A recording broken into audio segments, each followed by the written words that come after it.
வணக்கம். இன்று ஆகஸ்ட் 26, 2026. தமிழகச் செய்திகள். பரந்தூர் விமான நிலைய திட்டம் ரத்து விவகாரம் தொடர்பாக சட்டசபையில் நேற்று தமிழக வெற்றிக் கழக மற்றும் திராவிட முன்னேற்ற கழக உறுப்பினர்களுக்கு இடையே மோதல் ஏற்பட்டது. அப்போது மக்களுக்கு பாதிப்பு ஏற்படாத வகையில் தொழில் திட்டங்கள் கொண்டுவரப்படும் என்று அமைச்சர் தரப்பில் தெரிவிக்கப்பட்டது. மீலாது நபி பண்டிகையை முன்னிட்டு இன்று தமிழகம் முழுவதும் அரசு விடுமுறை அறிவிக்கப்பட்டுள்ளது. பள்ளிகள், கல்லூரிகள் மற்றும் அரசு அலுவலகங்களுக்கு விடுமுறை வழங்கப்பட்டுள்ளது. தமிழக சட்டப்பேரவை இன்று விடுமுறைக்குப் பிறகு மீண்டும் கூடவில்லை. ஓணம் மற்றும் மீலாது நபி விடுமுறையை தொடர்ந்து சட்டப்பேரவை நாளை மறுநாள் மீண்டும் கூடும் என அறிவிக்கப்பட்டுள்ளது. சட்டப்பேரவையில் தொடர்ந்து பல்வேறு துறைகளின் மானிய கோரிக்கைகள் மீதான விவாதங்கள் நடைபெற்று வருகின்றன. தமிழக அரசியலில் தேர்தல் தொடர்பான நடவடிக்கைகள் தொடர்ந்து தீவிரமடைந்து வருகின்றன. தமிழகத்தில் புதிய விமான நிலையத்திற்கான இடத்தை விரைந்து கண்டறிந்து அறிவிக்க வேண்டும் என்று பாட்டாளி மக்கள் கட்சித் தலைவர் அன்புமணி ராமதாஸ் வலியுறுத்தியுள்ளார். புதிய விமான நிலைய திட்டத்திற்காக வேளாண் விளைநிலங்கள் கையகப்படுத்தப்படக்கூடாது என்றும் அவர் தெரிவித்துள்ளார். தஞ்சாவூரில் நடைபெற்ற விவசாயிகள் போராட்டம் தொடர்பான விவகாரத்தில் அமைச்சர் உதயநிதி ஸ்டாலின் மீது நடவடிக்கை எடுக்க தேசிய மகளிர் ஆணையம் பரிந்துரை செய்துள்ளதாக தகவல் வெளியாகியுள்ளது. தமிழகத்தில் உணவகங்கள் மற்றும் உணவுக் கடைகளின் தரம் தொடர்பாக அதிகாரிகள் தொடர்ந்து கண்காணிப்பு நடவடிக்கைகளை மேற்கொண்டு வருகின்றனர். உரிமம் இல்லாமல் இயங்கும் உணவுக் கடைகளுக்கு அபராதம் அதிகரிக்கப்படுவதுடன் தடை செய்யப்பட்ட போதைப் பொருட்கள் விற்பனை செய்யப்பட்டால் கடைகளுக்கு சீல் வைக்கப்படும் என தகவல் வெளியாகியுள்ளது. பள்ளிகளில் வழங்கப்படும் உணவின் தரத்தை உறுதி செய்ய வேண்டும் என்று தமிழக பாரதிய ஜனதா கட்சி கோரிக்கை விடுத்துள்ளது. தமிழக சட்டப்பேரவை இன்று விடுமுறைக்குப் பிறகு மீண்டும் கூடவில்லை. ஓணம் மற்றும் மீலாது நபி விடுமுறையை தொடர்ந்து சட்டப்பேரவை நாளை மறுநாள் மீண்டும் கூடும் என அறிவிக்கப்பட்டுள்ளது. சட்டப்பேரவையில் தொடர்ந்து பல்வேறு துறைகளின் மானிய கோரிக்கைகள் மீதான விவாதங்கள் நடைபெற்று வருகின்றன. தமிழக அரசியலில் தேர்தல் தொடர்பான நடவடிக்கைகள் தொடர்ந்து தீவிரமடைந்து வருகின்றன.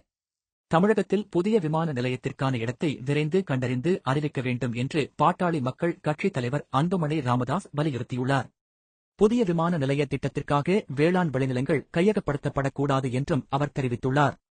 தஞ்சாவூரில் நடைபெற்ற விவசாயிகள் போராட்டம் தொடர்பான விவகாரத்தில் அமைச்சர் உதயநிதி ஸ்டாலின் மீது நடவடிக்கை எடுக்க தேசிய மகளிர் ஆணையம் பரிந்துரை செய்துள்ளதாக தகவல் வெளியாகியுள்ளது. தமிழகத்தில் உணவகங்கள் மற்றும் உணவுக் கடைகளின் தரம் தொடர்பாக அதிகாரிகள் தொடர்ந்து கண்காணிப்பு நடவடிக்கைகளை மேற்கொண்டு வருகின்றனர். உரிமம் இல்லாமல் இயங்கும் உணவுக் கடைகளுக்கு அபராதம் அதிகரிக்கப்படுவதுடன் தடை செய்யப்பட்ட போதைப் பொருட்கள் விற்பனை செய்யப்பட்டால் கடைகளுக்கு சீல் வைக்கப்படும் என தகவல் வெளியாகியுள்ளது. பள்ளிகளில் வழங்கப்படும் உணவின் தரத்தை உறுதி செய்ய வேண்டும் என்று தமிழக பாரதிய ஜனதா கட்சி கோரிக்கை விடுத்துள்ளது. மீலாது நபியை முன்னிட்டு தமிழகம் முழுவதும் டாஸ்மாக் மதுபான கடைகளுக்கும் இன்று விடுமுறை அறிவிக்கப்பட்டுள்ளது. தமிழகத்தின் பல பகுதிகளில் இன்று மழைக்கு வாய்ப்பு இருப்பதாக வானிலை ஆய்வு மைய தகவல்கள் தெரிவிக்கின்றன. குறிப்பாக கோயம்புத்தூர் மற்றும் நீலகிரி மாவட்டங்களில் மழை பெய்ய வாய்ப்பு உள்ளதாக தெரிவிக்கப்பட்டுள்ளது. சென்னை மற்றும் சுற்றுவட்டார பகுதிகளிலும் வானிலை மாற்றங்களை பொதுமக்கள் கவனித்து வருகின்றனர். கோவில்பட்டி மற்றும் சுற்றுவட்டார பகுதிகளில் பிரபலமான கடலை மிட்டாய் விலை உயர்வு தொடர்பாக செய்திகள் வெளியாகியுள்ளன. தமிழகத்தில் 10,000க்கும் மேற்பட்ட ஏரிகள் வறண்டு கிடப்பதாக அன்புமணி ராமதாஸ் தெரிவித்துள்ளார். தமிழகத்தில் வறட்சி நிலையை சமாளிக்க முன்னெச்சரிக்கை நடவடிக்கைகள் தேவை என்றும் அவர் வலியுறுத்தியுள்ளார். எல் நினோ தாக்கம் காரணமாக தமிழகத்தின் சில மாவட்டங்களில் வறட்சி ஏற்படும் அபாயம் குறித்து கவனம் செலுத்தப்பட்டு வருகிறது. விவசாயிகளுக்கான முன்னெச்சரிக்கை நடவடிக்கையாக குறுகிய கால பயிர்களை தேர்வு செய்ய பரிந்துரைகள் வழங்கப்பட்டுள்ளன. ஈரோடு மாவட்டம் பவானிசாகர் அணையில் இருந்து கீழ்பவானி வாய்க்காலுக்கு திறக்கப்படும் தண்ணீரின் அளவு அதிகரிக்கப்பட்டுள்ளது.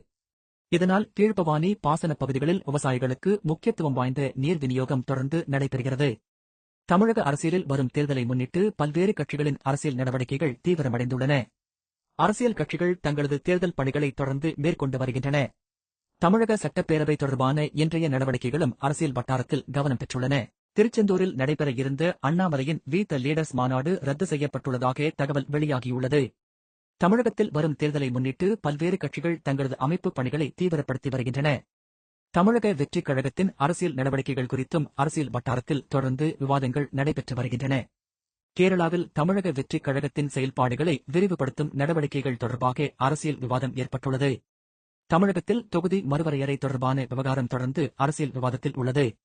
தமிழகத்தின் மக்களவைத் தொகுதிகளின் எண்ணிக்கையில் எதிர்காலத்தில் ஏற்படக்கூடிய மாற்றங்கள் குறித்து பல்வேறு கட்சிகள் தங்களது கருத்துக்களை தெரிவித்து வருகின்றன. தொகுதி மறுவரையறை தமிழகத்தின் அரசியல் பிரதிநிதித்துவத்தை பாதிக்கக்கூடாது என்று பல்வேறு அரசியல் கட்சிகள் வலியுறுத்தி வருகின்றன. மாவட்டச் செய்திகள்.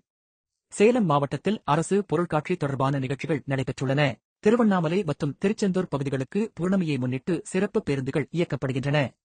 திருச்செந்தூர் சுப்பிரமணிய சுவாமி கோயிலில் ஆவணி திருவிழா ஆகஸ்ட் 31ஆம் தேதி கொடியேற்றத்துடன் தொடங்கவுள்ளது. திருச்செந்தூர் கோயில் திருவிழாவை முன்னிட்டு பக்தர்களுக்கான ஏற்பாடுகள் செய்யப்பட்டு வருகின்றன. திருவண்ணாமலை மற்றும் திருச்செந்தூர் செல்லும் பக்தர்கள் போக்குவரத்து ஏற்பாடுகளை முன்கூட்டியே தெரிந்து கொண்டு பயணம் செய்ய அறிவுறுத்தப்படுகின்றனர். கடலூர் மாவட்டம் பண்ருட்டியில் உள்ள வரதராஜ பெருமாள் கோயிலில் நடைபெற்ற பவித்ரோத்சவம் நிறைவு பெற்றுள்ளது. ஆன்மீகச் செய்திகள். இன்று பல்வேறு கோயில்களில் சிறப்பு வழிபாடுகள் நடைபெற்று வருகின்றன. பௌர்ணமியை முன்னிட்டு திருவண்ணாமலை கிரிவலம் செல்லும் பக்தர்களின் எண்ணிக்கை அதிகரித்துள்ளது. திருச்செந்தூர் சுப்பிரமணிய சுவாமி கோயிலில் நடைபெறவுள்ள ஆவணி திருவிழாவுக்கான ஏற்பாடுகள் தீவிரமாக நடைபெற்று வருகின்றன. திருமலை ஏழுமலையான் கோயிலில் பக்தர்கள் தரிசனத்திற்காக காத்திருக்கின்றனர். தர்ம தரிசனத்தில் சுமார் 8 மணி நேரம் காத்திருப்பு இருந்ததாக தகவல்கள் வெளியாகியுள்ளன. இந்தியா செய்திகள். இந்திய வெளியுறவுத்துறை அமைச்சர் ஜெய்சங்கர் ரஷ்ய வெளியுறவுத்துறை அமைச்சரை சந்தித்ததாக செய்திகள் வெளியாகியுள்ளன. இந்தியா மற்றும் சிங்கப்பூர் இடையேயான உறவு மற்றும் ஒத்துழைப்பு தொடர்பான விவாதங்களும் கவனம் பெற்றுள்ளன. உலகச் செய்திகள். உலக நாடுகளுக்கு இடையேயான அரசியல் மற்றும் பொருளாதார சூழ்நிலை தொடர்ந்து கவனிக்கப்பட்டு வருகிறது. அமெரிக்கா மற்றும் ஈரான் இடையேயான அறிவிப்புகள் காரணமாக பொருளாதார நெருக்கடி ஏற்படக்கூடும் என்ற கவலை உலக நாடுகளில் நிலவுகிறது.